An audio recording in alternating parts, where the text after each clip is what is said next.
¿Cuál es el último tema que han visto? El marco. Rigidez salarial. Rigidez salarial. Desempleo. ¿Ya se lo han palpado? El 8 es el Vamos a empezar por hacer un repaso de la primera inversión.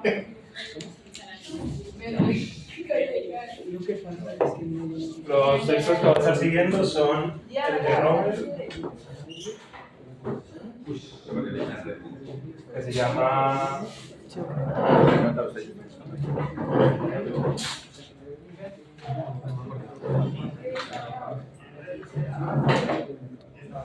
que es el de macroeconomía avanzada. Lo voy a seguir a grandes rasgos. Si ustedes se van a meter al libro, pues van a encontrar más procedimientos matemáticos o más justificación de las, sobre todo las derivadas. Entonces, pues, nada, para que lo tengan presente.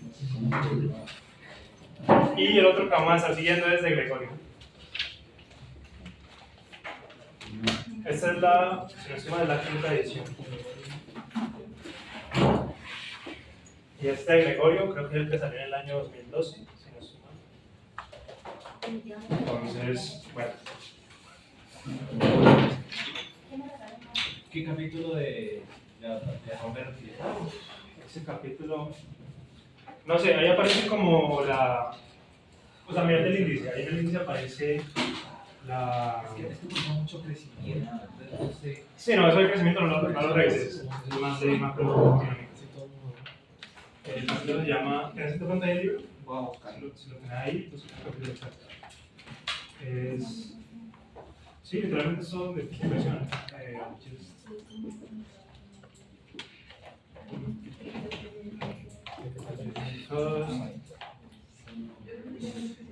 User cost, creo que se llama el primer capítulo.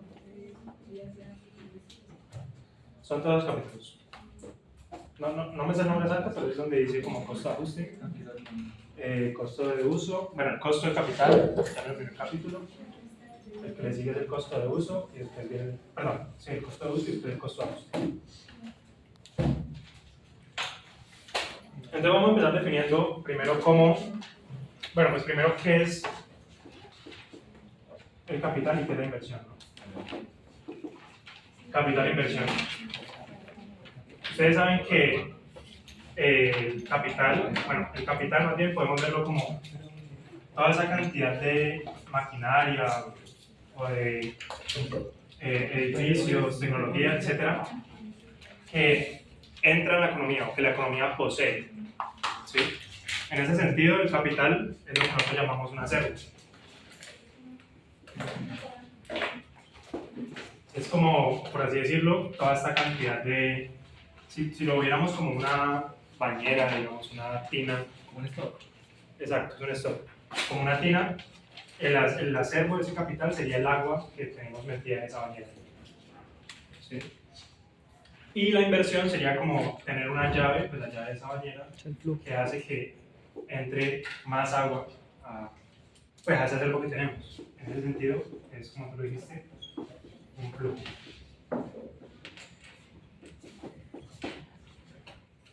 ¿Qué quiere decir esto? Que cuando nosotros definamos la primera ecuación que vamos a tener, que describe el cambio del capital en el tiempo, ¿cierto? Nosotros denotamos el cambio en el tiempo pues por las derivadas. Que digamos, esta notación significa que cada puntito es el cambio del capital en un momento dado del tiempo.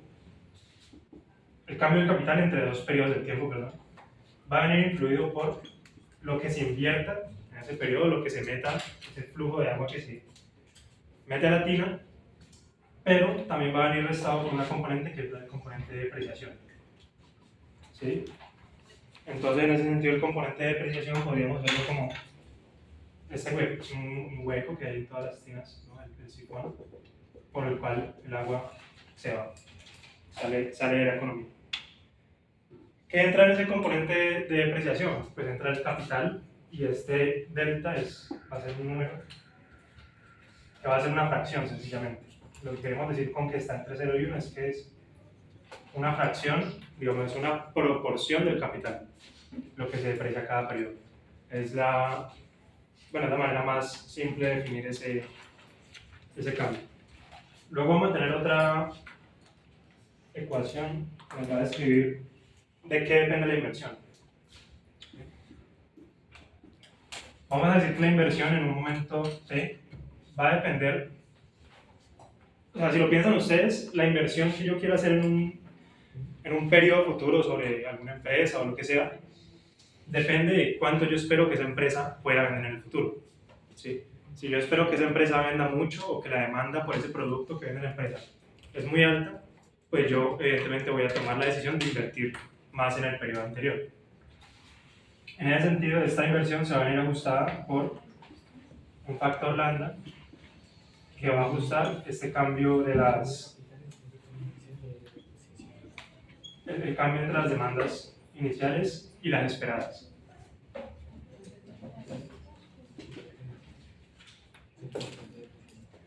Y pues este factor lambda no es nada más que cuánto de esa, digamos, por ejemplo, si el cambio en la demanda se pasaron de demandar 5 unidades de pan, si quieren pensarlo, y se espera que se demanden en el futuro 10, pues esta diferencia va a ser de 5 unidades. Yo espero que en el futuro se demanden 5 unidades más. ¿Cuántos hornos voy a comprar de más para fabricar 5 panes más? Pues digamos que yo esto lo calculo con el factor lambda, que va a decirme, no, pues usted tiene que comprar, si quiere producir de estas, si lambda es igual a 2, entonces tiene que comprar 2 hornos, voy a comprar 2 hornos más para producir 5 panes de más, ¿sí? Que espero que se demanden. Es como ese ajuste, esa proporción que se ajusta del cambio de la demanda agregada, de la demanda esperada, que obviamente pues en el equilibrio eso no es demanda sino oferta, pero pues sabemos que en el equilibrio son iguales, ¿no? Esa inversión es del periodo anterior y el lambda me está diciendo la cantidad de inversión que yo necesito para el periodo siguiente. Algo así, o sea, aquí yo se los ejemplifiqué para que lo entiendan, pero es más entendible como una proporción.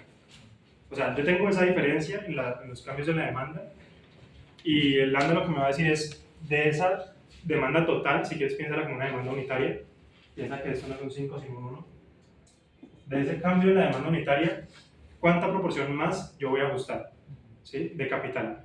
No, si esto fuera un 0,5, pues voy a necesitar 0,5 máquinas de más para producir ese pan. Que no tiene mucho sentido, digamos, si lo vemos en el sentido estricto. Para mantener el nivel de producción o para aumentarlo. No, para aumentarlo. Para aumentarlo, para adaptarte a esa demanda mayor, para aumentar el nivel de producción.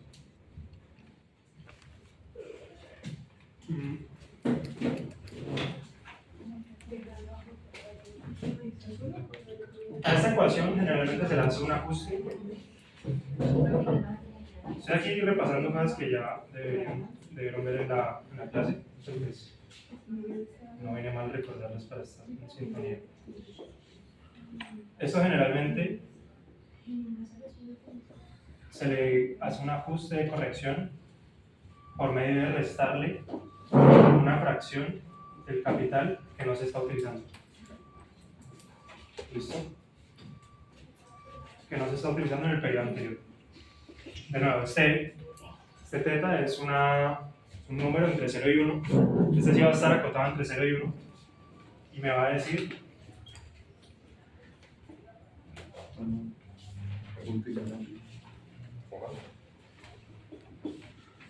decir cuánta fracción del capital que yo tenía no estoy utilizando. ¿Sí? Y pues evidentemente la inversión tiene que irle restada a este capital que no estoy usando.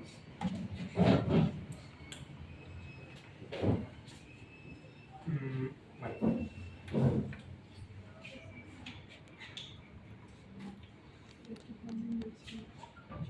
Pasando al tema de la Q de Tobin, viene el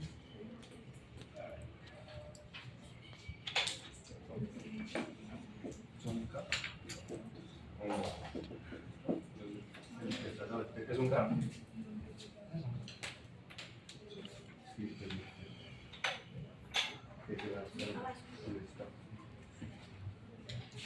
La Q de Tobin pues, fue propuesta en 1981 dentro de una teoría más grande por que le mereció el premio Nobel. 1981. Y lo que se pregunta es, bueno, nosotros realmente no es como que siempre podamos estar midiendo este K. O sea, tenemos aproximaciones a ese K. Más bien, perdón, no, eso no. Las empresas dentro de su estructura de costos van a buscar maximizar los beneficios, ¿no? Que va a venir sujeto por una función de producción. Si suponemos que por una función de producción restado con los costos que tengan asociados el capital. En este caso tenemos, por ejemplo, el costo de depreciación. Y de acuerdo a esa función de beneficios, pues ustedes saben que uno puede hallar condiciones de primer orden, ¿cierto? Deriva la función de beneficio respecto al capital. Y lo que obtiene es que esto al final debería ser igual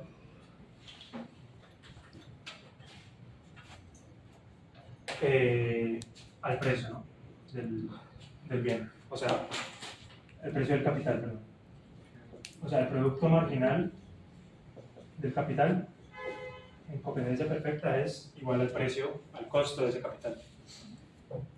Pero aquí viene un problema y es que nosotros no podemos, bueno, a ver, perdón, de esto nosotros lo que llegamos a calcular entonces es el nivel óptimo de capital, ¿ok?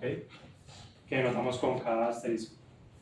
Pero aquí viene el problema de que nosotros realmente no, digamos, como economistas no estamos al interior de todas las empresas mirando cómo ellos hacen este tipo de producción. Es más, ellos dentro de su empresa puede que ni siquiera tomen en cuenta esto, ¿sí? No lo toman en cuenta de forma directa, sino que nosotros nos sirve pensarlo, que ellos, nos sirve como economistas pensar que ellos resuelven esta función de producción para tratar de hacer aproximaciones a las decisiones que toman. Pero realmente ellos dentro no necesariamente tienen una función de producción y tienen toda su estructura de costos dada por esto, sino que lo hacen, digamos, las inversiones que ellos hacen, la hacen de otra forma. La forma de llegar a este K óptimo de las empresas no necesariamente es derivando funciones. Entonces viene la pregunta, bueno, nosotros cómo podemos estimar entonces cuál es el capital óptimo que debería tener una empresa. Podemos hacerlo teóricamente, pero ¿cómo lo medimos? ¿Listo? Y además, ¿cómo podemos asegurar que siempre la productividad marginal del capital va a ser igual al precio del capital? ¿Será que eso va a pasar en todas las empresas o en todas las industrias de forma homogénea? Entonces ahí es donde entra la teoría de Coué-Tolles, ¿okay? Que lo que nos va a ayudar a hacer es pensarlo desde otra óptica, no necesariamente usando las funciones de producción. Antes que nada voy a dar unas definiciones que tenemos que tener claras para hacer el desarrollo siguiente. Y es que nosotros definimos que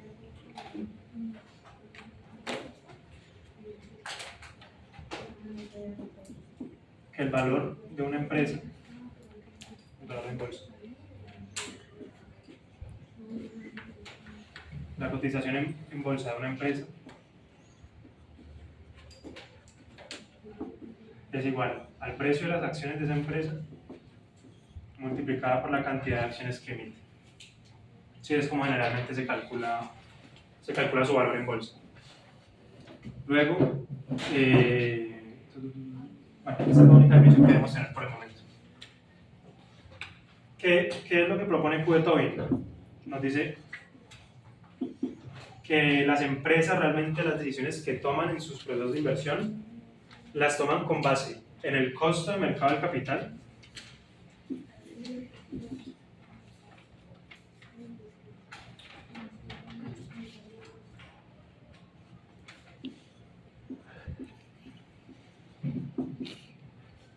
¿sí? O sea, lo que vendría siendo el precio del capital, pero además también hacen la comparación entre el valor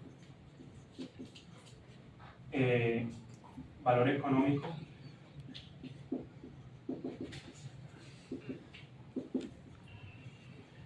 que les da el capital. ¿Listo? Digamos, si nosotros lo medimos con este ratio, pues lo que estamos diciendo es que esto debería ser un número que podría o bien ser mayor a 1, menor a 1 Si fuera mayor a 1, lo que estaríamos diciendo entonces es que el valor económico que le proporciona a la empresa ese capital es mayor que el costo que paga por ese capital. Dicho de otra forma, ¿qué es este valor económico? Es cuánto la empresa puede hacer que ese capital se valorice. O sea, qué tanto puede hacer que ese capital le ayude a producir más. Piénsenlo, por ejemplo, no sé, si alguno de ustedes tuviera una página de Instagram de promoción de carros o cualquier cosa, si ustedes se compraran un iPhone, seguramente lo podrían usar para promocionar su página, para tomar mejores fotos, para, qué sé yo, manejar mejor las redes, cualquier cantidad de cosas. Y probablemente van a necesitar un iPhone 15. Pero muy probablemente, no sé, si ustedes piensan en algún famoso, cualquier persona que tenga 1 millón de seguidores, ese mismo iPhone que compra, que es el mismo capital, que vale lo mismo, les va a proporcionar beneficios distintos. ¿Sí? La persona con 1 millón de seguidores va a poder utilizar ese mismo iPhone para generar, qué sé yo, cualquier cantidad de millones de pesos. Ustedes con ese mismo celular probablemente no van a lograr generar tanto, ¿no? No sé, también yo lo pensaba, por ejemplo, en el pagar ChatGPT. Las personas que puedan usarlo y sepan darle buenos prompts y sepan para qué usarlo, pues le van a sacar beneficio a pagar $20 al mes por esa tecnología. La persona que no tenga las destrezas o el conocimiento para poder darle un buen uso, seguramente esos $20 van a ser dinero perdido. Entonces, en ese sentido, ese valor económico que le da el capital es lo que llamamos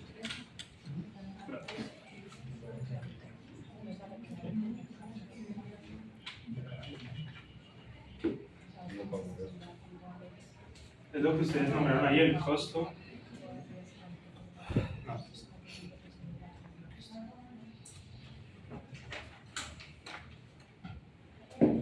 Sí, entonces, ¿cuánto valora? ¿Cuánto valora el mercado de ese bien? Y aquí surge un problema. Dijimos que nosotros no podemos directamente usar, o sea, calcular toda esta maximización de beneficios que hacen todas las empresas en una economía, y que lo que queríamos hacer con la Q de Tobin era calcular un número que nos permitiera saber si una empresa decidiría invertir o no invertir. Aquí esto no les he hecho la aclaración. Si este número es mayor a 1, o sea, que el mercado valora mucho ese bien y es mayor la valoración del mercado que el costo de mercado, lo que tú pagas por ese capital, lo que nos dice la teoría es que sería lo más lógico que tú decidieras invertir en ese bien de capital. Si tú fueras, no sé, Luisito Comunica, decidirías comprarte el último iPhone. Obviamente, es como la lógica detrás de eso. ¿Sí? Entonces, si eso es mayor a 1, se decide invertir. Si eso fuera menor a 1, sería el caso contrario, ¿no? Lo que tú estás pagando por ese bien es mayor que la rentabilidad que tú le vas a poder sacar. Entonces, no te conviene invertir.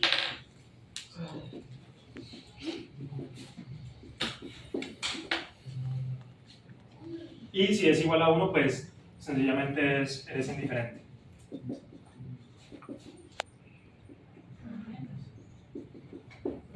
¿Listo? Serías indiferente ante esa decisión de inversión o de no inversión.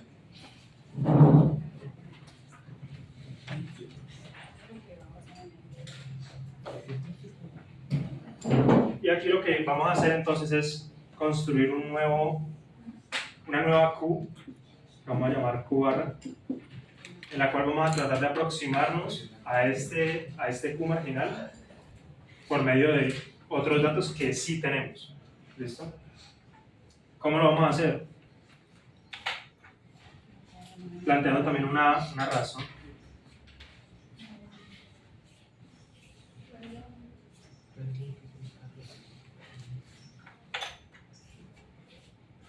Vamos a plantear una razón entonces entre el valor de mercado de la empresa y el valor patrimonial.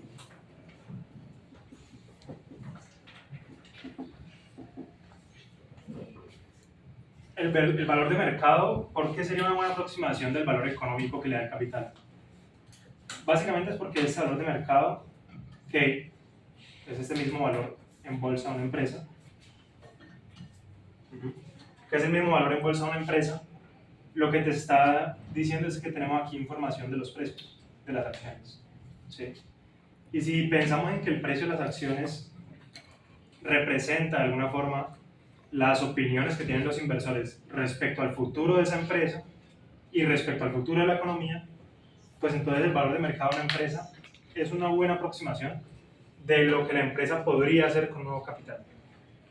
¿Sí? Lo digo de nuevo. ¿Por qué es una buena aproximación este valor de mercado de la empresa al valor económico de una empresa? Porque es capaz, porque representa de cierta forma las preferencias de los inversores, que los inversores, bueno, ustedes recuerden que este precio puede ser expresado como los dividendos sobre 1 más I, ¿no? Si pensamos solamente en un periodo.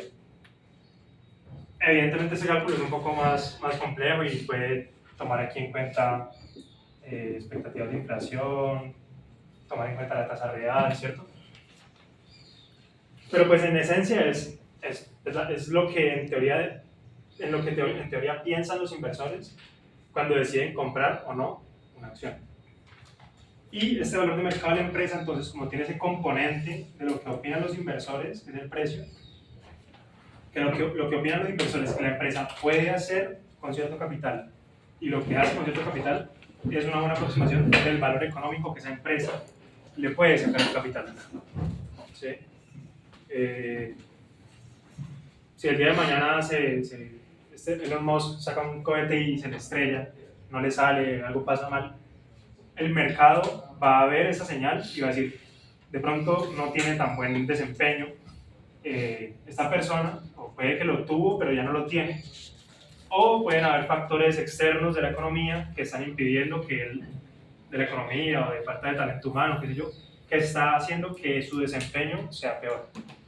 Y eso se va a ver reflejado en el precio de las acciones de su empresa o sus empresas. Entonces, bueno, para nosotros redundante es sencillamente eso. Este precio contiene información de las opiniones del mercado sobre una empresa y por lo tanto este valor de mercado de una empresa es una buena aproximación a lo que la empresa puede o podría hacer con cierta cantidad de capital.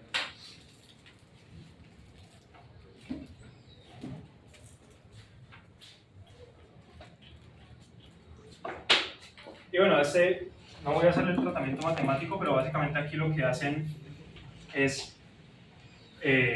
bueno, perdón, me faltaba explicar el valor patrimonial. Pues sí, es sencillamente tenemos que es una buena aproximación del costo de mercado de capital, porque en este valor patrimonial se agrega todas las inversiones pasadas que ha hecho la empresa y puede aproximar bastante bien a cuánto capital tiene esa empresa. Entonces, como para lo que se usa. En el valor patrimonial de las empresas también uno incluye el factor de la depreciación de los capitales, o sea, él también incluye el valor patrimonial. No, eso es el capital, y eso también puede afectar en el valor patrimonial o toma el valor en que se compra ese bien de capital, por ejemplo. Es que ese valor patrimonial está más relacionado sobre todo con el precio de las acciones, no tanto con capital disperso, sino que ese valor patrimonial puede ir cambiando de acuerdo a cómo cambia el precio de las acciones. O sea, representa, obviamente, cuánto capital tiene, pero no es exactamente una medida de 5, o sea, ese valor patrimonial no son 5 máquinas, ¿me entiendes? ¿Me explico? O sea, la unidad de medida de esto son pesos, ¿ok? Mientras que lo que tú dices, pues estaría más medido como en cantidad de máquinas, cantidad de valor.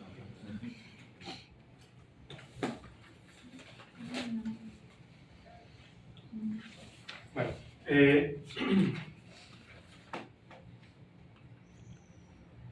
a eso le dan un tratamiento matemático que ustedes deberían tener en sus cuadernos ya, que lo vieron en clase, y llegan al final a que la Q de Tobin sería igual al precio de la acción en el momento T sobre el valor patrimonial de la acción.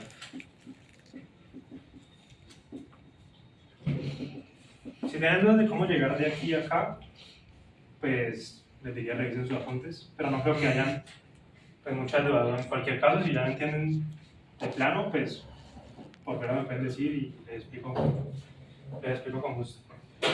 Este sería el valor patrimonial de una acción. Sí, o sea, lo que se hace aquí es simplemente, entre comillas, álgebra, usando la definición lingüística que ya leímos aquí anteriormente, pero pues no tiene mucho misterio. Tiene misterio, obviamente, es muy creativa el tratamiento algebraico que se da para pasar de esto a esto, que es mucho más fácil de medir que esto. Pero pues, sí, realmente no hay mucho valor agregado en explicarlo. Listo. Entonces, ya. Y lo que encuentra, ¿cómo se me el nombre? Bueno, es un japonés, un chino. Estoy viendo el nombre. Hayashi. ¿Hayashi o Funashi? Fumio Hayashi. Fumio Hayashi. Bueno, si alguien sabe cómo escribe, H-A-Y-A-S-H-I. Hayashi. Sí. Ajá. es Fumio, ¿no? Fumio. Bueno, esta persona lo que encontró, digamos, que es lo que tratamos de hacer con esto, aproximarlo al Q marginal. Lo que trató de mostrar es que en condiciones de competencia perfecta,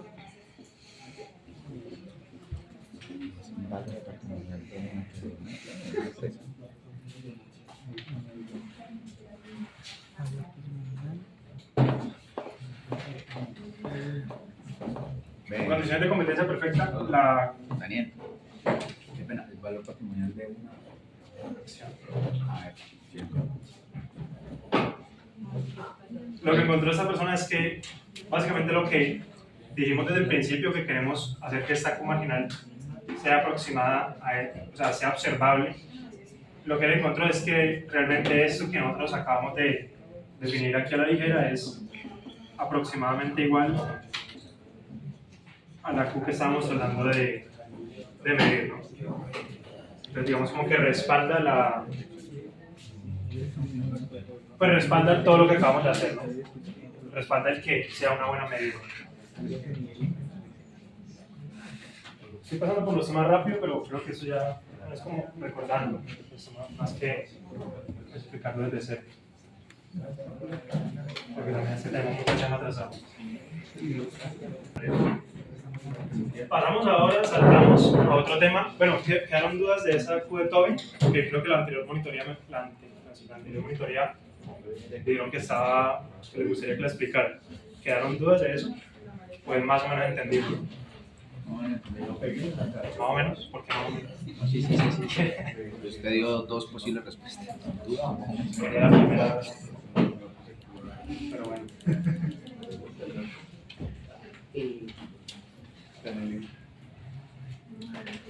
Bueno, entonces aquí pasamos a la teoría de la inversión.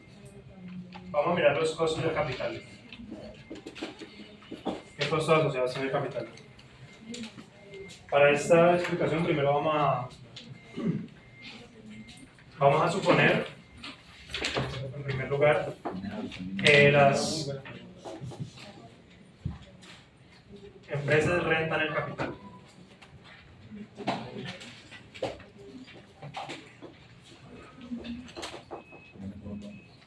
La profesora hay diferencia entre teorías Si no es mal, sabes que la verdad no sé. Lo que digan.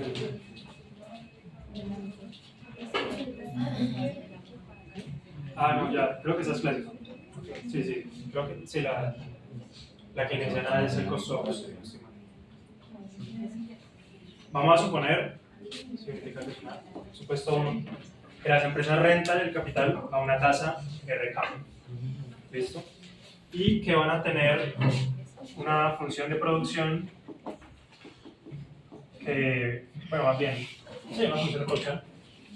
Función de producción no, una función de beneficios que va a venir dada por una función que va a depender del capital, del nivel de capital que tengan, y de otras variables x que va a tomar en consideración para predecir su producción. Eso es la función de producción, no se asusten. No es otra cosa que la función de producción. En el libro de Romer lo van a encontrar como pi de k de x1, x hasta xn.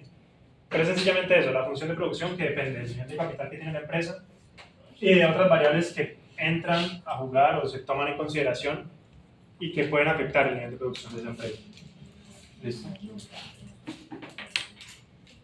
Pero voy a seguir la anotación de Romer para que si lo revisan puedan seguir. Que tampoco es muy difícil de seguir. Pero... Y dentro de los costos de este modelo vamos a tener el costo de cada unidad del capital, que suponemos que se renta, por cada unidad de capital. El costo de arrendarlo por cada unidad. Vamos a tener dos propiedades sobre esta función. La propiedad número uno es que, bueno, no sé si esto ya lo han visto. Bueno, esas dos propiedades se resumen en una, que son rendimiento.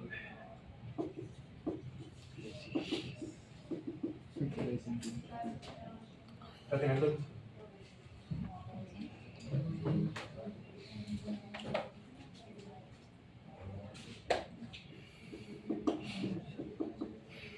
No. ¿No eran constantes? No, son rendimientos decrecientes.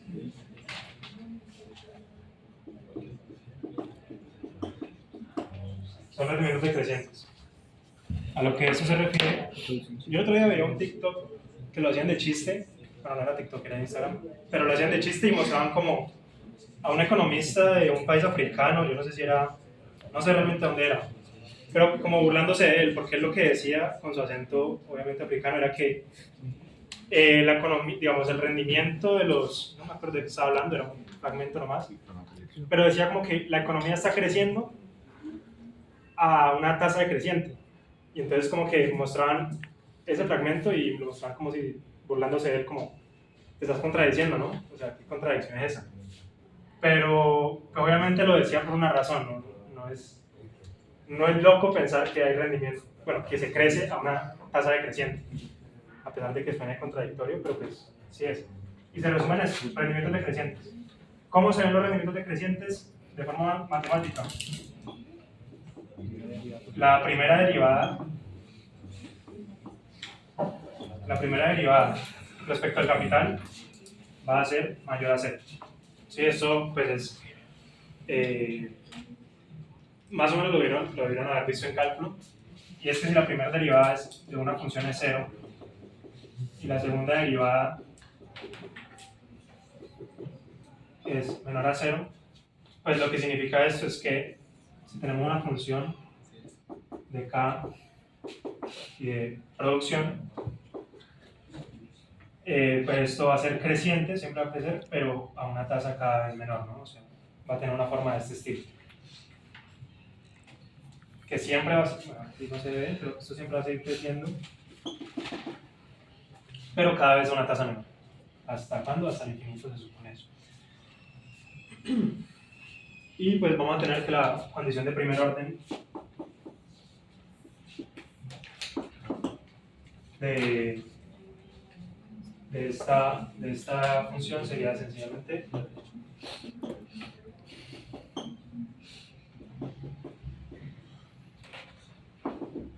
pues la primera derivada de la función de producción menos, si lo deberían respecto a acá,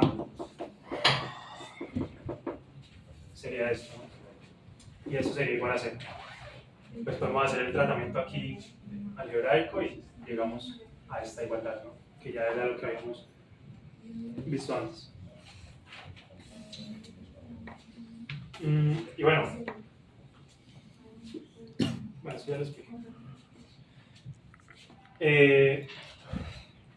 Básicamente lo que dice esta teoría es que las empresas siempre van a decidir invertir. Era lo mismo que veíamos al principio, ¿no? La teoría más simple.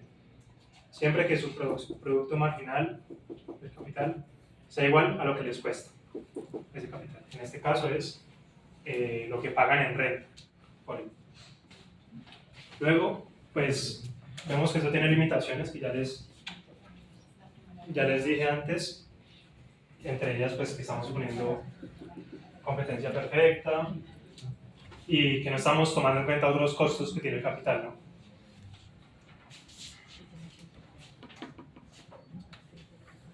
¿Costos como cuáles? A ver, vamos a ver. Aquí entra la teoría del costo de uso del capital, en la que digamos que la empresa va, si esto fuera una empresa, una firma, va a poder tomar dos decisiones. La primera decisión es no invertir y la segunda decisión es invertir. Si no invierte, si no compra una unidad más de capital, ¿cuál es? Perdón, si invierte, lo que obtendría la firma de esa inversión, los beneficios serían pues, los beneficios extra dados por el precio del capital. O sea, obtendría una retribución de su inversión, ¿sí? De esa compra del capital, es lo que se esperaría que pase. Y si no invierte en ese capital, que esto es el precio del capital, si no invierte en ese capital, pues está enfrentando una estructura, está enfrentando, como ya dijimos, una serie de costos, que no es solamente a lo que lo renta, sino que entre estos costos estaría la depreciación, la depreciación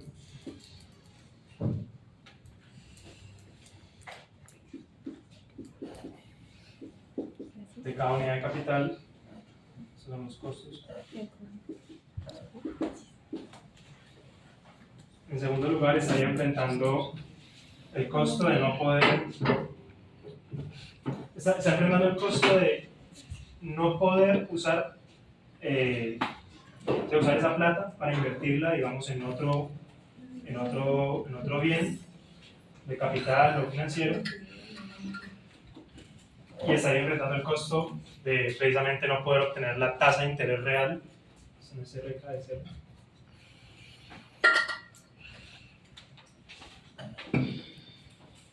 Estaría enfrentando el costo de que ese capital, lo que le costó comprar ese capital de más, lo que le costaría, porque aquí no invirtió, lo que le costaría comprar ese capital, lo podría haber metido, ese mismo dinero, en vez de invertirlo en una máquina, meterlo por ejemplo en un CDT y que ese CDT le diera una retribución constante de tasa de interés. Entonces, es un costo que enfrenta, básicamente es lo que llamamos el costo de oportunidad, ¿no?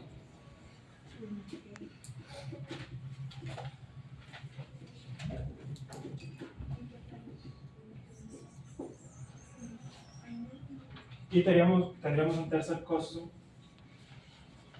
de decidir no invertir, y es el costo del cambio en el precio de ese capital. Si el precio del capital cambia, pues probablemente dependiendo de qué pase con ese capital, dependiendo de lo que pase con el precio de ese capital, pues este cambio de PDK va a ser positivo o negativo, ¿no? Si el cambio de los precios de un periodo a otro aumenta, pues sería un cambio positivo, y si fuera negativo, disminuiría. Es porque disminuye el precio de un periodo a otro. Veamos un poco más en detalle ese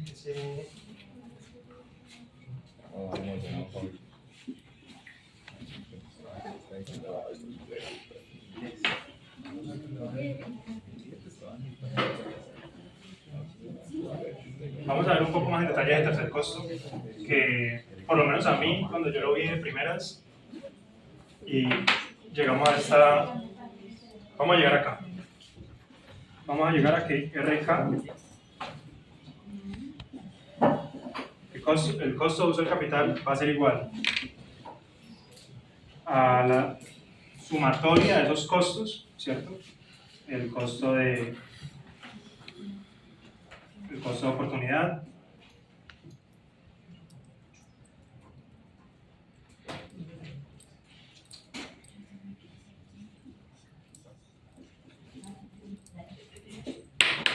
menos el costo de depreciación de ese capital, perdón, más, sí, porque esos son todos los costos, más la depreciación del capital. Y aquí es lo que, pues, de primer vistazo a mí me llamó la atención, y es que aquí aparece un símbolo de menos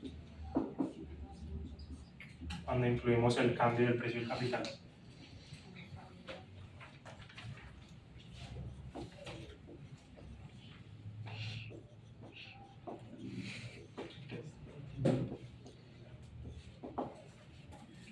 ¿Por qué entra como negativo?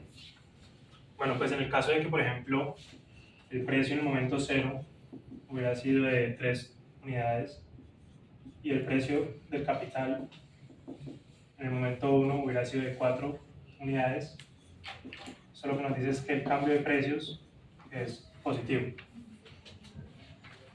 Y si yo no hubiera invertido, digamos, si yo, dado este cambio, no hubiera invertido, me hubiera ahorrado, me ahorré, perdón, perdí un peso, ¿no?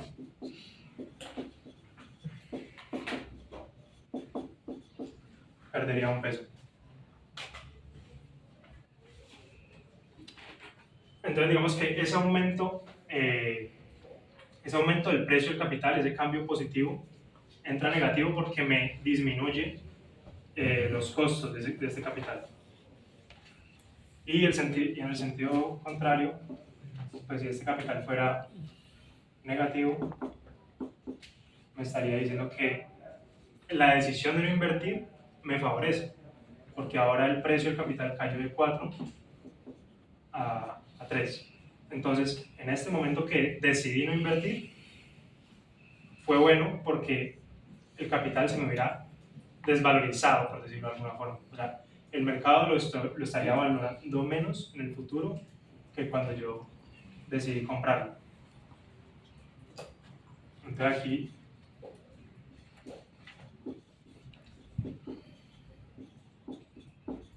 con ese cambio negativo ganaría un peso en lugar de perderlo. Sí, obviamente, si ahora decido invertir en T igual a 2, por decir algo. ¿Sí? Es por eso que entra este símbolo con este símbolo negativo. El cambio en el precio del capital, que puede venir dado por tipo de cambio, por inflación, o por sencillamente que apareció una mejor tecnología y ahora la tecnología anterior cuesta menos, pues ese cambio en el precio del capital va a tener una relación inversa con los costos. Factorizando esto, le factorizan P de K y pues queda lo que ustedes ya tenían ahí. Deben tener en sus cuadernos que esto es RT más la depreciación del capital menos la tasa de cambio de los precios. Este es el cambio, ¿sí? O sea, cuando tenemos P de K punto es el cambio del precio en el tiempo, y si lo dividimos por P de K es la tasa de cambio en el tiempo. ¿Listo? Es la forma en la que se define. Eso es una tasa de cambio. Pero de la tasa de depreciación no la había multiplicado por el PK. Ah, se me pasó. Aquí es P de K, ¿no? Sí. Ahí es P de K. Sí.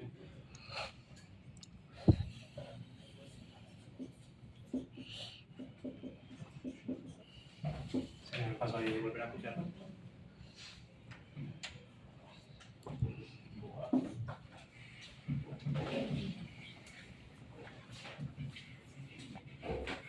Y bueno, a esto pues se le puede hacer un ajuste, ¿no?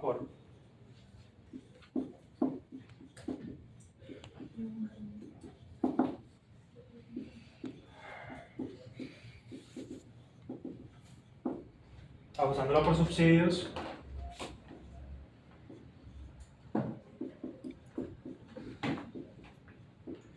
A la tributación regulación, por ejemplo, no sé, que le den un subsidio a una empresa de que le van a cobrar menos impuestos si se dedica a cierta industria, para incentivar ese sector y que la economía crezca. Si el gobierno, bueno, a ver, en esta función estamos suponiendo que no hay gobierno, ¿no? No aparecen por ningún lado los impuestos o los subsidios.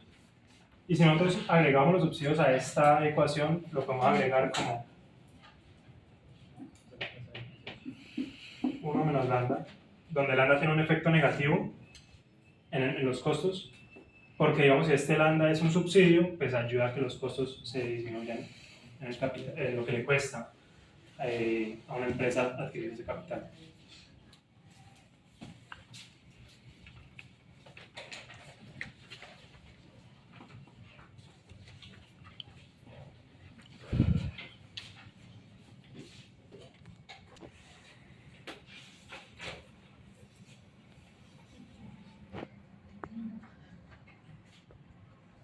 El problema de este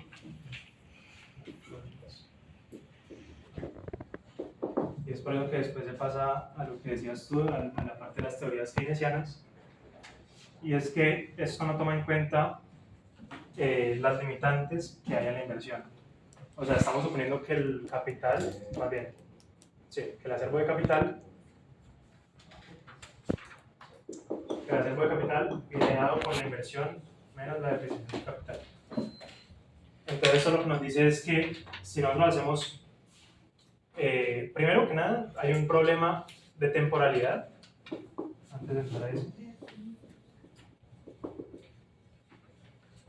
hay un problema de temporalidad y de cotas. El problema de temporalidad se refiere a que pues la inversión, digamos, cuando yo le meto un cambio en la tasa de interés real, por ejemplo, esto me debería derivar en aumentos en la inversión, dependiendo de cómo sea la dirección de ese cambio en la tasa de interés. Pero lo que se supone aquí es que no hay ningún proceso por el cual, no hay ningún proceso en el cual me diga a mí la ecuación, ese cambio en la inversión se va a hacer en tanto tiempo. O si usted cambia la tasa de interés real, se va a ajustar en tantos periodos. Sino que supone que ese cambio en la tasa de interés real hoy me va a afectar de un momento a otro la tasa de interés de la inversión. ¿Sí? Entonces, a eso me refiero con el problema de la temporalidad. Y con el problema de las cotas es que no hay límites a cuánto se puede invertir en la economía. Si se realiza un cambio, por ejemplo, en este factor delta, perdón, en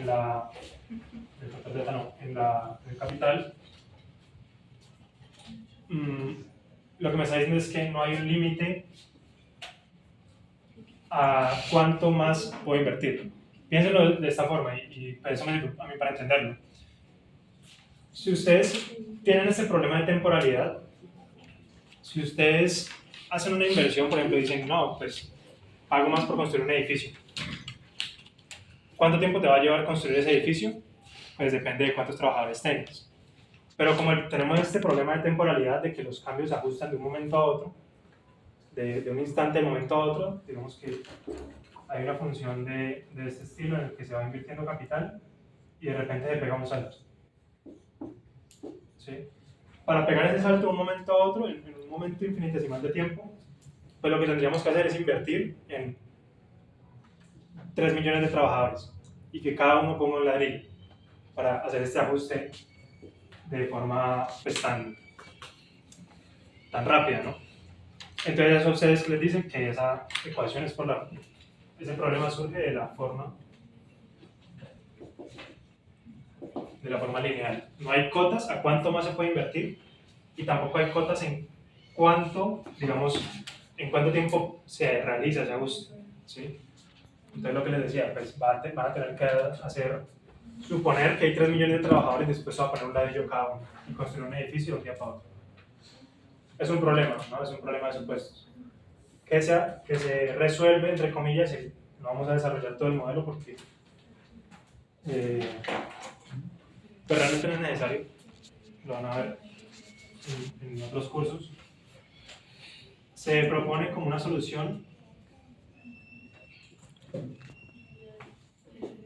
el modelo de los costos de ajuste, en el que se piensa que se va a tener unos costos internos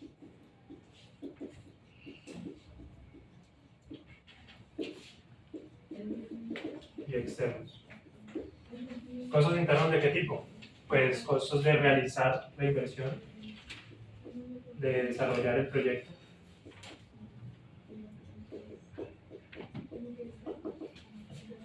de aprender a manejar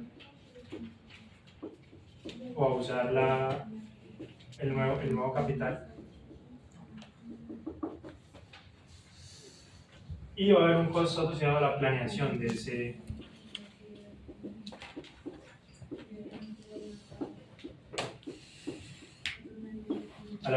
proyecto. Costos de esta planeación del proyecto, pues van a tener que pagar profesionales, economistas, van a tener que pagar ingenieros, todo tipo de profesionales para poder planear cómo desarrollar este proyecto, o si siquiera ese proyecto es rentable realizarlo. Por otro lado, van a tener que también tomarse un tiempo, o sea, el capital cuando ya esté, digamos, puesto en marcha, ya está en funcionamiento, no se va a poder utilizar a su máxima capacidad de un día para otro. Por ejemplo, si desarrollan un nuevo lenguaje de programación, no todas las personas van a poder usarlas de un momento para otro. O, por ejemplo, el cambio de los teclados de la configuración QWERTY, que es la que tienen todos los teclados, a otra configuración que no me acuerdo el nombre cuál era, que tiene, digamos, una distribución de teclas que evita o que facilita, más bien, que hace más rápida la escritura, ¿sí? La escritura por teclados. Las personas de un día para otro no van a dejar de usar QWERTY simplemente porque nació o crearon un teclado teóricamente más rentable o más eficiente para escribir. Entonces, hay un costo asociado a aprender a usar un nuevo capital, una nueva tecnología. Y además, también pues, va a haber un costo interno relacionado con el desarrollo de ese proyecto. Es lo que les decía, ¿no? Poner ladrillos, si pensamos en edificios. Y los costos externos, por otro lado, van a estar más relacionados con el cambio de los precios, primero con el precio del capital y con cómo ese precio de ese capital cambia. Lo que les decía ahorita, ese precio del capital va a cambiar,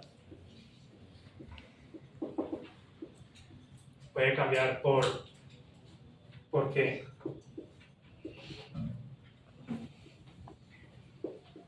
Porque surgen nuevas tecnologías, por el tipo de cambio que puede favorecer menos cuando compre ese capital. No sé, sale una noticia, en estos días sale una noticia, no sé si será real o no, pero es que los productos de Shein y de Temu tenían un cierto porcentaje de su producto que estaba impregnado de una sustancia pues tóxica para el cuerpo. No sé si sea real, repito, no tengo ni idea, pero pues por lo menos eso va a afectar el precio de comprar ese nuevo capital. Si pensamos que Temu puede comprar uniformes para trabajadores, por decir algo. Ese tipo, o sea, condiciones ambientales.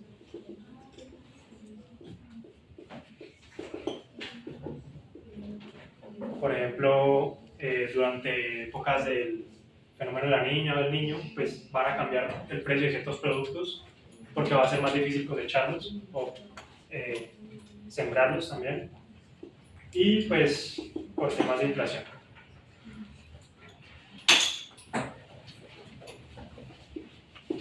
Y temas de tasa de interés. Eso todo puede hacer que el precio del capital cambie y se relaciona con los costos de ajuste externos de la industria.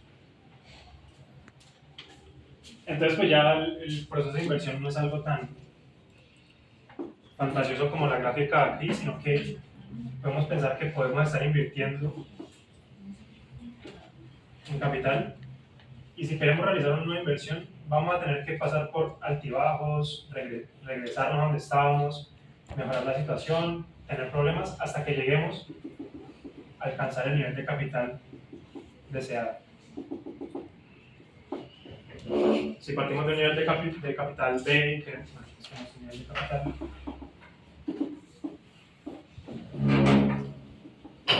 si queremos pasar de tener un nivel de capital K1 a un nivel de capital K2, no va a haber un proceso tan lineal y un ajuste directo para llegar hasta ese nuevo nivel de capital, sino que van a haber eventos en medio que van a poder dificultar que ese capital se use en su digamos, en su mayor esplendor. Por ejemplo, la sala de sistema no se usa mucho, que digamos, no se usa todo el tiempo. Bueno, pueden pensar en cualquier cantidad de situaciones que puedan estar relacionadas con estos costos y que hagan que el capital, todo el precio que tú pagas del capital, no sea realmente lo que estás adquiriendo ese capital.